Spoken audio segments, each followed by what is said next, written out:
Hello. Wow, such a wondrous glowing lighting. Welcome to Vision Denial. My name is Sam, and this is World Watch and the highlight videos, mashup videos. Over the last 6 weeks, I had made weekly videos where I discuss my thoughts watching every single playoff game, yes, including that one, of all 11 participating regions. Those have come and gone, and I'm still working on some other videos at this moment, highlighting each and every team to give a quick introduction. But in the meantime, as I'm still working on that, I thought, not quick, but simpler, I will just put in large videos of the highlights, and I'll be putting a multitude of them, one for all of the playoffs in order of how they appeared, and one for each region in order of how they appeared. If you look at the title, that's the video you're watching. So, without further ado, let's just get to the first one. Starting with, and we head to the first series of the Turkish region, the TCL, where we've got Fenerbahçe Esports versus Dark Passage. And I'm not going to lie, this is not one of my favorite series. It really comes out of nowhere in terms of expectations. What was happening this series?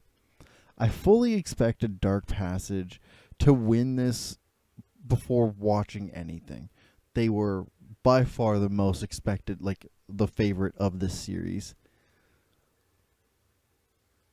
You know, and instead of finding the team that was like, super solid, I instead found a team that knew how to set up vision and neutral objectives, but were hesitant around every quarter, uncoordinated during fights, and when the coordination does finally stick, it's far too late.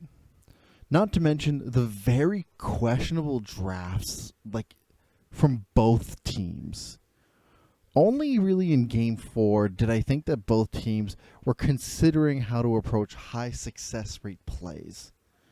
Fenerbahçe, for their part, showed some solid coordination and knew how to navigate these neutral team fights.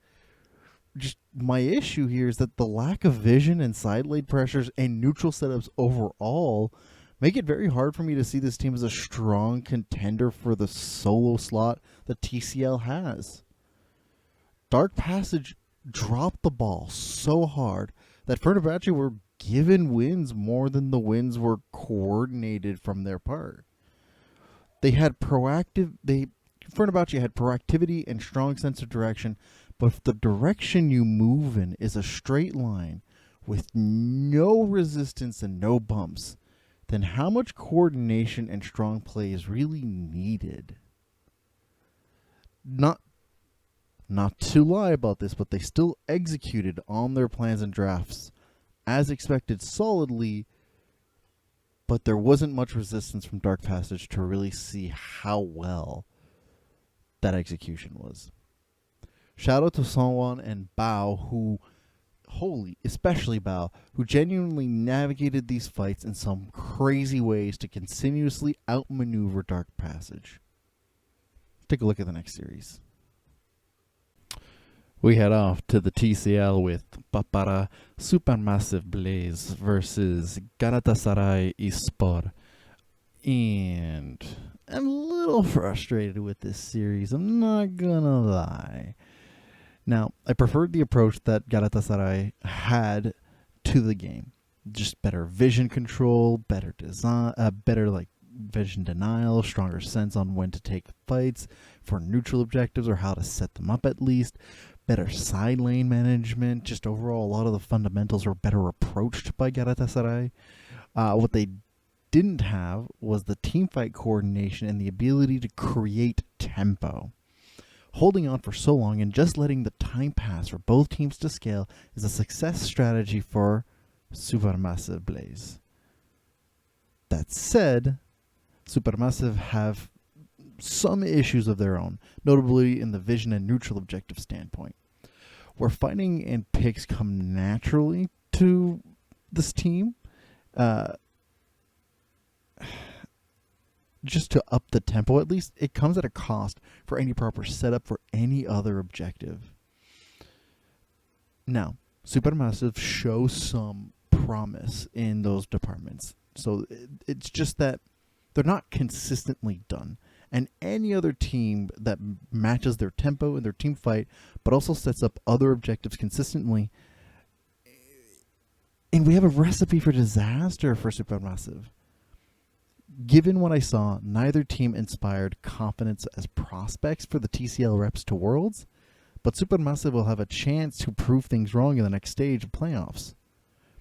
Now, shout out to Xayas and Focus, who during these really intense team fights with some chaos, found some interesting angles to carry the fights where needed. Let's take a look at the next one. All right, we head to the first semifinals of the Turkish TCL, where we've got Fenerbahçe Esports versus NASR Esports. And if anyone followed even the slightest bit of the TCL, you know this is like a huge upset. Not only did NASR get the chance to choose their opponent, they chose the 6th-seeded team that just had an upset against the 3rd-seeded team. Things that both teams bring to the table, all right? Some interesting and unique team fights and flank angles, consistent vision and neutral play, and the willingness to handshake the first 20 minutes of the game until one team outscales.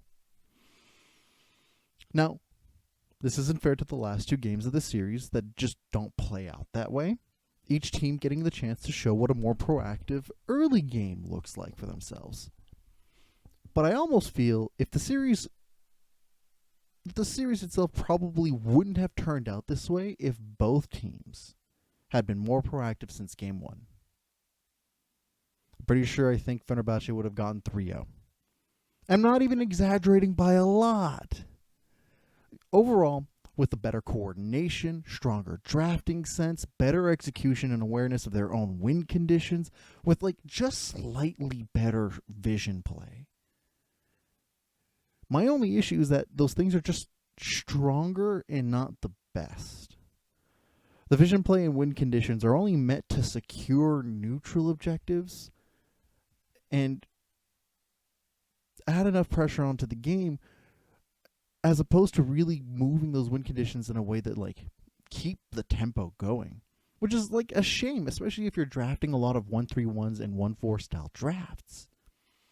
Overall, I don't think Fenerbahçe is a Worlds caliber team, but they are showing a much better performance than expected and have time to improve further than where they are at now. Shout out to Songwon and Carey, who really established so much space and time to guarantee the win conditions are met at all stages. Let's take a look at the next series. Off to the TCL for the final semifinals of Turkey's region. We've got the Istanbul Wildcats versus SuperMassive Blaze. And, oh boy, this was so one-sided. And, like, in a very bizarre way. Anywho, like, okay. SuperMassive couldn't compete with the level of coordination and side lane control that the Wildcats brought. Just, like, the Wildcats knew their limits, how to approach their win conditions, how to establish the vision that they needed for any given play. The largest issue is just how ambitious they are at trying to pull off some of these plays, as they kind of fumble and stumble over their steps occasionally. Now, SuperMassive, for their part, still remained as proactive as possible, but keeping up with the pace that the Wildcats had going was very challenging for them. Even in moments where it seemed like SuperMassive had full tempo control, the Wildcats were still making plays around the map to split them up or to answer equal or ahead. Now, there's a clear conscious approach to how the Wildcats want to win the game, and that's through proper dominance of the early game and carrying the momentum from there. Seems simple. That said, I do want to see how the Wildcats would fare against a team who is more consistent at closing out games. SuperMassive did their best, but would wound up resetting way more often than necessary, especially in Game 2, where their game state could have warranted pressing the issue a little bit more. Given what I've seen so far, it wouldn't surprise me if the Wildcats did win the world slots in the finals in a similar fashion as they did this series. But who knows? Fenerbahçe has been surprising many. Shout out to Sadin and Starscreen, who controlled the team fights in ways that really allowed Holy Phoenix to free fire so much damage. Holy moly. Let's take a look at the next series. It's the Turkish TCL Grand Finals with DenizBank Istanbul Wildcats versus Fenerbahçe Esports. And congratulations to the Wildcats on being the last team to qualify for Worlds. Honestly, though, I'm very impressed by the miracle run that Fenerbahçe pulled off. Beating the 3rd seed and then the 1st seed, all as things looked bleak for them in every single one of those series. They kept up excellent wave management, solid vision control, and some beautiful coordinated team fighting when they were ahead in gold. Because the main thing here is that their proactivity and macro choices lag far behind their ability to punish mistakes and create winning team fights from nothing. While the Wildcats are incredibly aggressive in the early game, at least there is some proactivity from them. Speaking of, the vision denial and team fighting are solid from the Wildcats, but are often undercut by inconsistent approaches to neutral objectives and vision control, allowing so many opportunities to get punished by their opponents, notably Fenerbahçe, who really pushed the envelope on that. I also think that both teams being rather slow from the mid to late game, relying on neutral spawn timers to dictate the tempo, is a surefire way to allow any other team at Worlds to pounce non-stop on them. The Wildcats have a lot of grit and personality to their play, but I kind of worry that because they coast on early game aggression and strong team fighting, that all other aspects kind of fall short and will hurt them in the long run unless better late game approaches are learned. Doesn't look super great for the TCL this year. Shout out to Holy Phoenix and Saren, who really showed what it looks like to skirmish and team fight like a Wildcat. Let's take a look at the next series.